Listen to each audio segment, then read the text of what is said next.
नमस्कार मित्रांनो, आज आपण आहे ना ट्रेडिंगमध्ये सायकॉलॉजी म्हणजे काय हे आपण फक्त आहे ना 2 मिनटामध्ये समजून घेऊया. ट्रेडिंगमध्ये यश मिळवायचं असेल तर फक्त चार्ट, इंडिकेटर किंवा स्ट्रॅटेजी पुरेशी नसती. खरी लढाई असती ती आपल्या मनाची. समजा तुम्ही एक ट्रेड घेतलाय, सगळं प्लॅनप्रमाणे आहे, पण किंमत थोडीशी उलटी गेली आणि लगेच भीती वाटायला लागते. आता लॉस वाढेल का? आता ट्रेड बंद करू का? ही आहे फिअर म्हणजे भीती.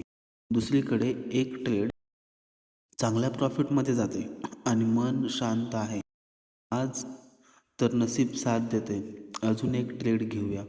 इथे सुरू होतो ग्रीड म्हणजे लोभ म्हणजेच लालच. भीती आणि लोभ हे दोन शत्रू प्रत्येक ट्रेडरला तोडतात. आणि जर यशस्वी ट्रेडर काय करतो हे जर समजून घ्यायचं असेल आपल्याला, तर तो प्रत्येक ट्रेडमध्ये फिक्स रिस्क ठेवतो, स्टॉप लॉसला देवासारखा मानतो.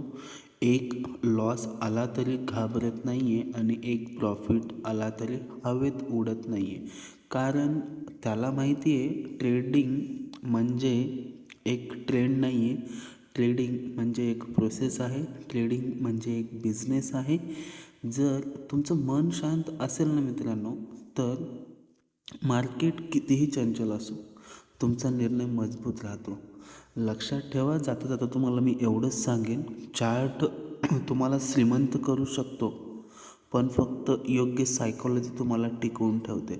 धन्यवाद मित्रांनो. जर व्हिडिओ आवडला असेल तर लाईक, शेअर आणि सबस्क्राईब करायला विसरू नका.